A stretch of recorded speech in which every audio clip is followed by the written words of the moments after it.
Thank you for downloading Atypical, the podcast. If you enjoy our work, all we ask is that you leave us a review in your podcast player and share it with your friends. It helps us reach more people, and it's always great to hear from you. Thank you again, and we hope you enjoyed this episode of Atypical, the podcast.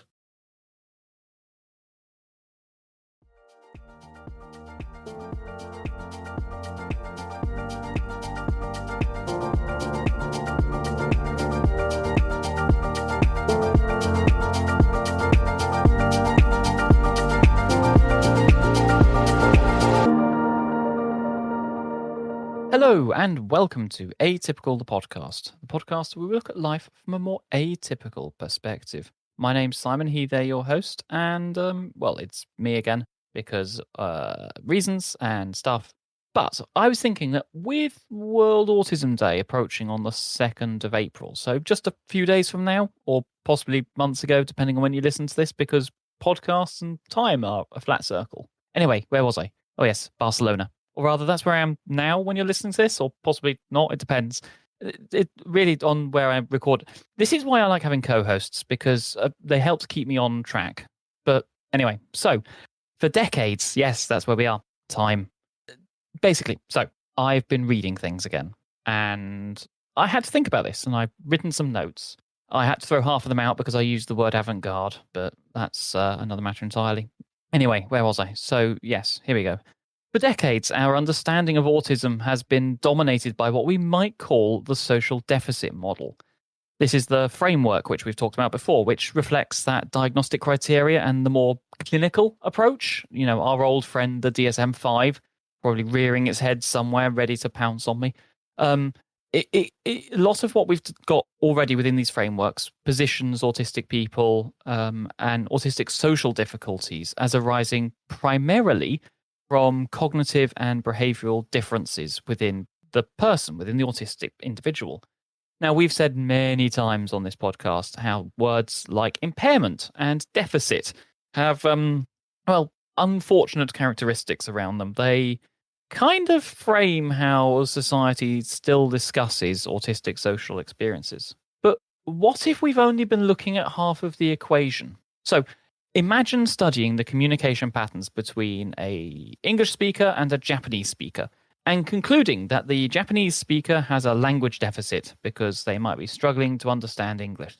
Now, we immediately recognize this as a fundamental misunderstanding of the situation. What we're probably observing here isn't a deficit, but a difference. It's a mismatch between two equally valid languages, two equally valid systems of communication, if you will. This is probably a very clumsy analogy, but hopefully it'll help to understand this shift, this sort of paradigm shift, effectively. I wish Georgia was here because she alludes to this far better than I do, that we're currently seeing a sort of a transformation in autism research.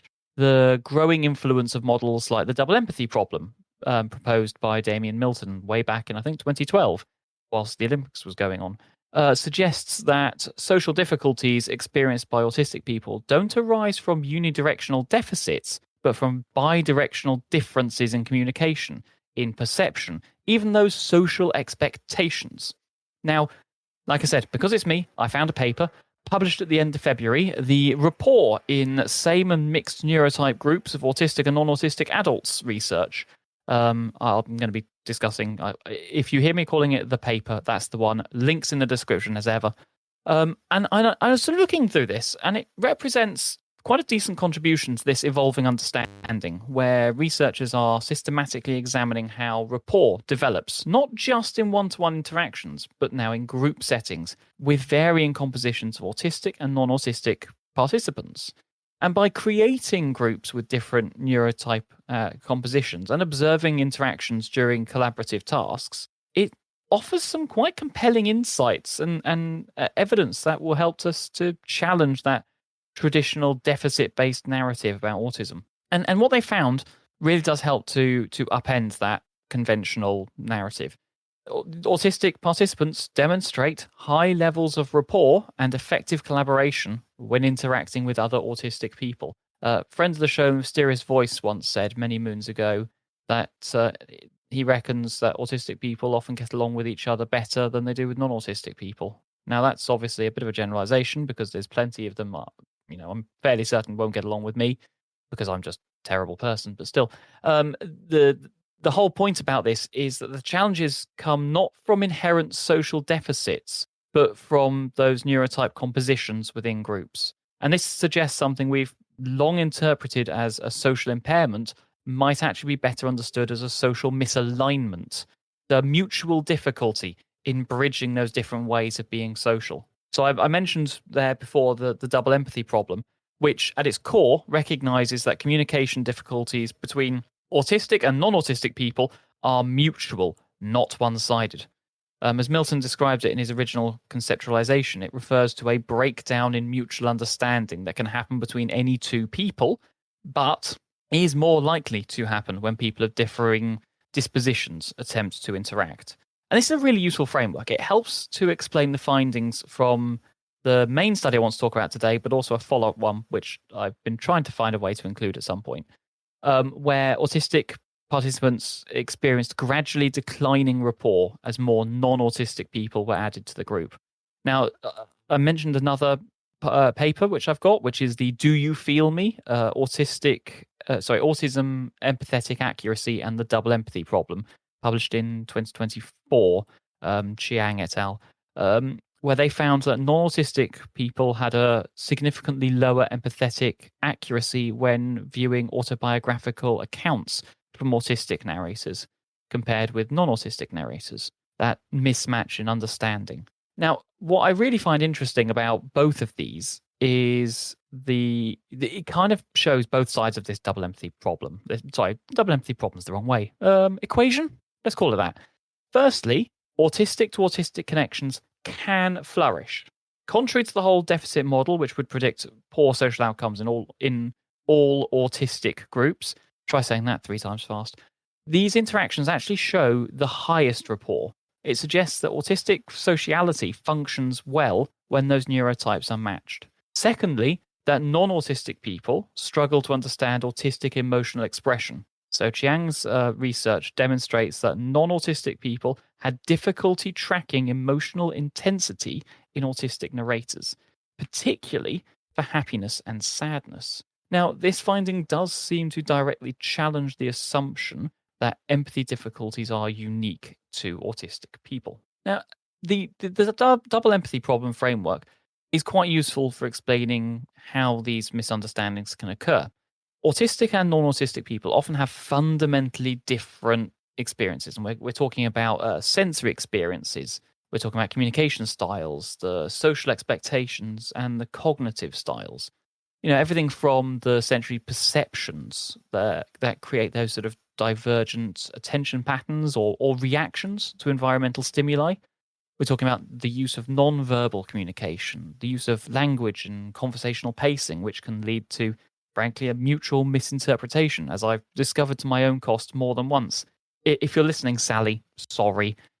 But the differing assumptions about appropriate social behaviors and the purpose of what that even social interaction is for, that creates a misalignment. And frankly, the cognitive style, that information processing and attention to detail versus the context can lead to a greatly mismatched focus in the conversation. I think there's also something around power dynamics in these interactions, where the conversations themselves are critically important. As Milton notes, the social exchanges happen within a continually negotiated and mutually constructed context, but it is infused by unequal power relations. In most social contexts, non-autistic norms are the dominant. They place greater pressure on an autistic person to adapt, what we've often called on here masking or camouflaging, and that often comes at considerable personal cost and detriment to the autistic person. So the impact of these papers is really quite interesting, and they extend beyond the theory, because if social difficulties are not located solely within the autistic people, but emerge from the interaction between different neurotypes, that really should dramatically change how we approach interventions, how we approach education, workplace inclusion, and even, and dare I say it, Philip Hyde, without Georgia in the room, the diagnostic criteria for autism might have to be changed. Anyway, so I've waffled a bit here. Let's talk about the study. So the study by Foster and colleagues, and as a side note, I will probably just refer to the thing. It's a bit weird, isn't it? Is referring to the paper by the name of the lead author. Is that a power thing as well? If you know the reason why we do that, please write in back of a £20 note to the usual address. Anyway, the paper represents an interesting methodology in investigating this whole double empathy problem, and for several reasons. Because firstly, it successfully transitioned from examining the dyadic, the two-person interactions, to exploring complexities of group dynamics. Now, this expansion is fundamental because real-world social environments rarely involve just two people. I don't know about you. I have to go to an office sometimes, and navigating workplaces or classrooms or family gatherings, shudder, social events with lots of people. By creating groups, the researchers were able to capture a more ecologically valid social context that better mirrors everyday experiences. Secondly, the systematic manipulation of that group composition is an interesting way of looking at it. So it enabled them to compare all autistic groups, all non-autistic or allistic, maybe just call non-autistic, it was easier for the edit, groups, and two types of mixed groups, which was a autistic majority and non-autistic majority.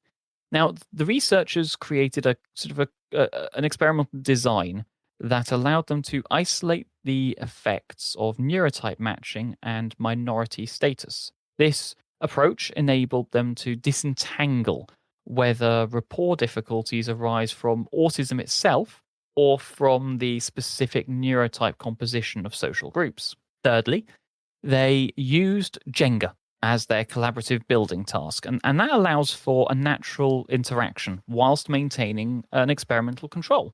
So the researchers told the group that they would go away and fetch the blocks, and that left the group a few minutes to chat, to start to build up a little bit of rapport, as much as you possibly can within the time limit. And that is kind of brilliant. They brought back the blocks, and there is a level of ambiguity in what happens next, because the researchers came back and told them, you have to build a tower. They're allowed to do it as many times as like, but they have to build a tower. And this allows some interesting natural interaction to emerge without sort of more excessive structuring that might mask the more genuine social tendencies. It means that they are able to observe both verbal and non-verbal communication within the context. Following that up, they were able to use a self-reported rapport measure and bring in, observational data on the collaboration styles provided to give those kind of complementary insights. There's a whole thing about the rapport scale. Like I say, I'm going to include a link to the paper in the show notes. It's quite interesting, well worth having a little look through. I can't do it justice, so. But what they did was they asked people sort of on a 5-item scale their subjective experience, and then compare that with the researchers' observations of the tower building, individual participation, etc. Means you can build up a more of an objective dimension to the findings. It strengthens confidence in methods. I ran this past a friend of mine who does sort of people-centered research and said that it's a really good way of doing it. They also conducted the study across 3 different sites. So the University of Texas at Dallas. Surely it should just be Dallas University in Texas. Wow. The University of Nottingham and the University of Edinburgh. And that enhances the generalizability. Is that a word? The generality? It means that the whole thing is more generalized across different cultural contexts. The whole point of having a multi-site approach is really important, especially in autism, because findings from single locations could well reflect a more idiosyncratic characteristic for local autism communities or cultures, society, that kind of thing. So spreading it around, really important. Perhaps the most intriguing discovery in this research is what we might call the asymmetrical impact of group composition on rapport. So the finding reveals something kind of interesting about social experiences of autistic and non-autistic individuals that I think deserves a particular attention, because the data shows that autistic participants experienced a steady decline in rapport as more non-autistic members were added to the group. So the highest rapport scores were in all autistic groups, followed then by the autistic majority, with the lowest scores, funnily enough, in non-autistic majority settings.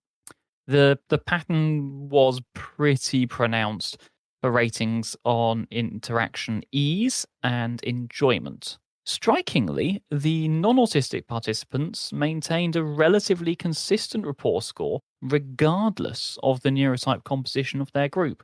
They reported similar levels of rapport whether interacting with all non-autistic peers or mostly non-autistic peers, or indeed mostly autistic.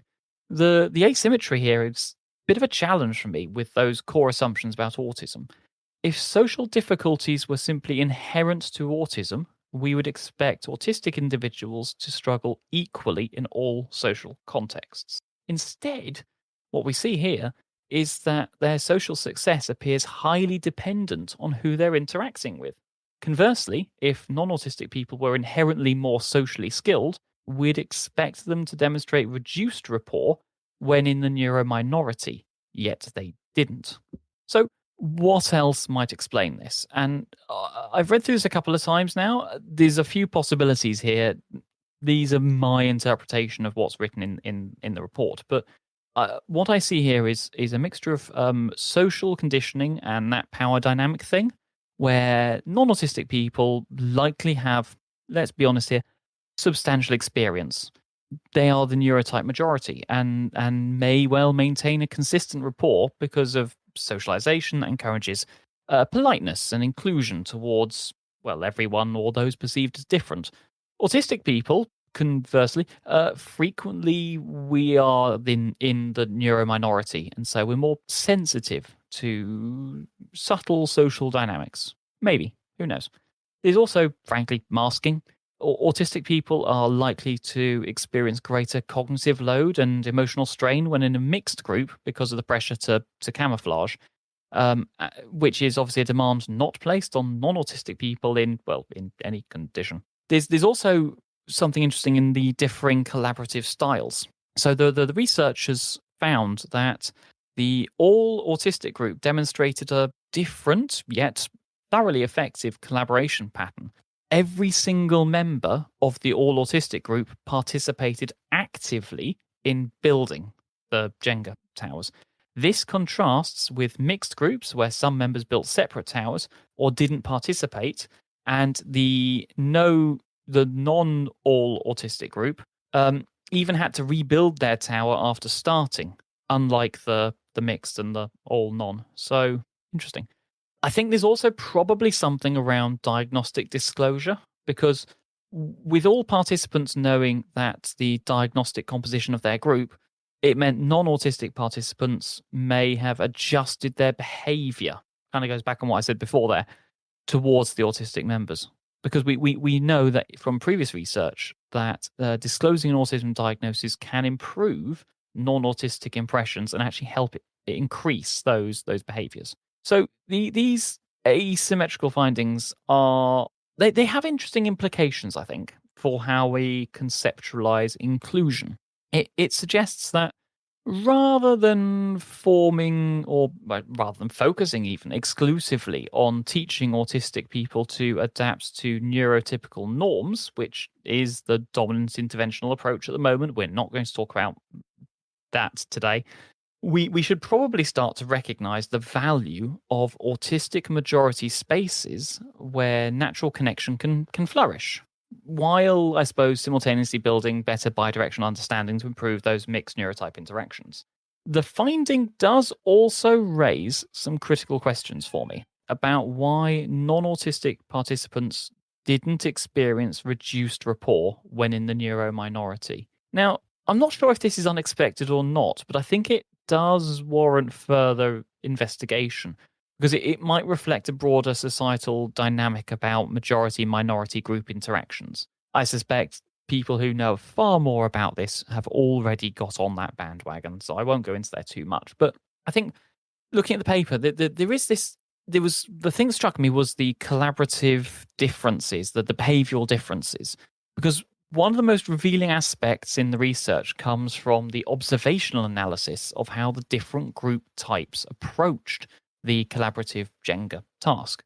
I think reading about them 2 or 3 times, what I pulled from it is patterns that provide a bit of a window into fundamentally different approaches to collaboration. And these do seem to be based on the neurotype themselves. The researchers documented 3 key behavioral patterns, which I've already alluded to. There was the building separate towers, where we had instances of group members choosing to build individual towers rather than collaborating on a single structure. We had non-participation. There was a case where at least one participant didn't engage at all. And we had tower rebuilding, situations where groups would begin a tower and then dismantle it and start over with a different approach. What was really striking to me, none, 0, of the all autistic groups displayed any of those behaviors. Every single member of those groups participated actively in building a single tower, and they never restarted their construction. Quite a stark contrast there for the behaviors that were present multiple times in both the all non-autistic and in the mixed groups. Weirdly enough, the highest frequency was the mixed neurotype groups, which suggests again that mismatch in communication styles. I think it reveals something which I feel is kind of profound about autistic society that has been largely overlooked in traditional research. The all autistic group demonstrated a highly effective, inclusive approach to collaboration that ensured everyone participated and proceeded methodically without needing to restart. So rather than displaying poor collaboration as the deficit models would predict, they showed a distinct but effective collaborative strategy. So I propose a few interpretations to this, and some of them are in the paper, some of them are my own. Again, go read the paper. There were different planning approaches. The all autistic group, I suspect, employed more systemic planning before beginning the construction, that which obviously reduces the need to rebuild. Past this, I think, aligns with research that shows, autistic strengths in systems thinking and attention to detail. There's also the alternative communication styles. So autistic groups are probably going to be more direct, perhaps more explicit in the task, to try and reduce misunderstandings about goals, about methods, even about the language that is being used. Because, again, we spend a lot of time checking in on what do you actually mean when you say that. And I find it a lot easier to communicate with other autistic people because, generally speaking, they're quite happy to tell you directly what they mean. Not always. I also find talking to Australians is very good because they will also tell you what they mean. So I think also there is something here around that inclusive participation and the value that is placed on that. I chair a neurodiversity group in my workplace, and it's something I see quite a lot, is that autistic people often place a higher value on ensuring everyone is involved. I think for a lot of us, that is down to trauma, personal experience of exclusion in other contexts. Go back and listen to the episode where we talked to Susie about her school days. I think there's also something around the reduced social stratification. All autistic groups tend, not always, but certainly the ones I've seen, tend to form flatter social hierarchies. There's less competition for social dominance, which does tend to allow more equitable participation. I'm not going to go, the full leveler movement on this, but in my experience, this is what tends to happen. And I think, frankly, the thing which the study was probably looking for is that whole shared sensory and cognitive style, that similar perceptual and attention pattern, which facilitates the way in which we have a tacit understanding of how to approach a task. What's really noteworthy, I think, here is that these collaborative differences emerged spontaneously. There was no instruction given. Like I said, the whole thing was deliberately ambiguous about whether groups should approach it competitively or collaboratively. Yet the all autistic group consistently demonstrated an inclusive collaborative effect. And that suggests that rather than lacking social capabilities, autistic people may possess distinct social strengths that flourish in the right kind of environment, the place where it's compatible with our brains. And I think, these kind of studies are great. They have a profound implication that extends beyond all of this, laboratory research. Like I said, I do honestly think that we should be doing more studies like this to help us transform how we approach education and workplaces and clinical practice and just the broader societal attitudes towards autism. Remember, World Autism Day, 2nd of April. Do something. Within the workplace, like I say, I think recognizing these kinds of collaborative strengths, pulling together workplace teams or inclusive groups to do things.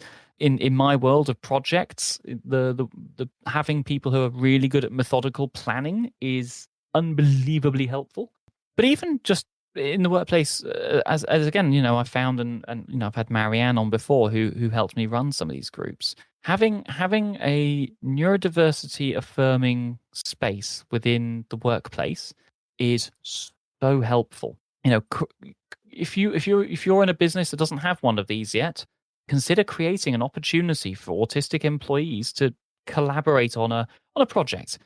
Bring them together, get them to do stuff. Ask them what else could we be doing, and allow them to leverage that rapport advantage that we now see within those same neurotype interactions. You can't see me waving my arms around, but that's one of those rapport things. I also think it'd be interesting to have some kind of communication training in the workplace as well. Talk about communication training for non-autistic colleagues to better understand autistic communication styles. I've led lunch and learns and team meetings and so forth where I present things as neurotypical awareness. But also within the workplace, well, workplace inclusion goes far beyond simply having autistic people present, or, well, indeed, any one of them a protected characteristic. It requires creating an environment where diverse collaboration and communication is recognized, where it is valued, where people's different experiences and needs are supported and understood. And frankly, that's something we should all be trying to do within our workplaces. I think there's also some broader societal implications here. Now, how do we go about challenging these dominant narratives? The whole thing about that traditional framing of autism as a disorder characterized by empathy deficits. It's directly challenged by evidence like this, and where non-autistic people also struggle to empathize accurately with autistic people. This should hopefully start to invite a review, if not an actual shift, in how autism is portrayed and understood.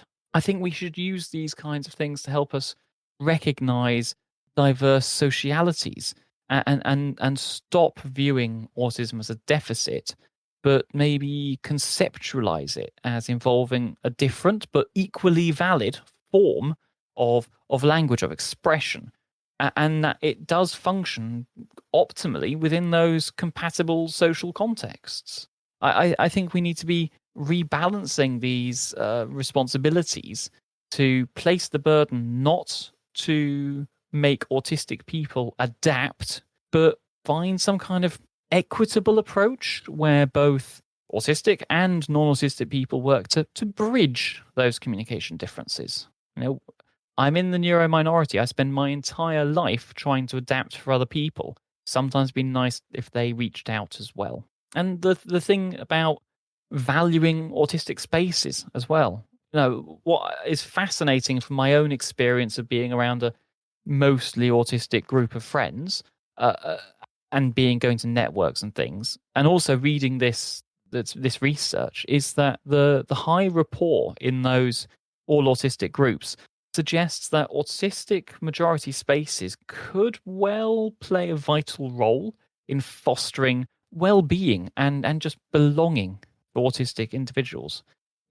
finding some kind of, I really wish Georgia was here, but policy or some kind of community development that could form a part of supporting the creation and maintenance of these kinds of spaces. And perhaps most fundamentally, what I really hope findings like this will help us to do is to convince others to move from this autism awareness where we focus on the deficits to one that we push on this podcast basically every year for this time of year, for autism acceptance. Recognizing that bidirectional nature of social challenges and the unique strengths that emerge when autistic people can interact.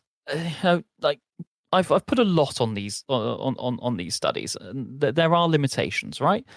They are modest sample sizes. We're looking at 13 neurominority groups in total. That's going to limit the statistical power for detecting interaction effects between the diagnosed and the minority status. It also means that you're precluding more nuanced analysis of potential moderating factors. So they couldn't control things like gender and cultural background and specific autistic traits. I'm rather hoping that future research will have much larger and much more diverse samples to help us to strengthen the confidence in these findings and hopefully find a more sophisticated examination of the individual differences and be a bit more nuanced in what we're doing here.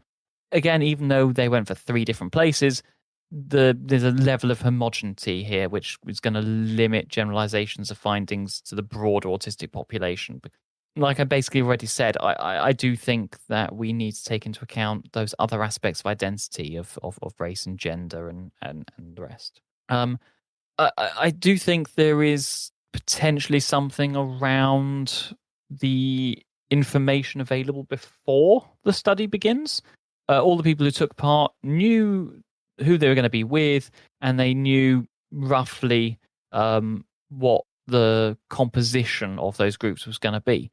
So whilst that is obviously important to stop, confounding effects of selective disclosure during interactions, it's a thing that's then very difficult to control whether or not it has influenced the participants' expectations, if it's changed their behaviors.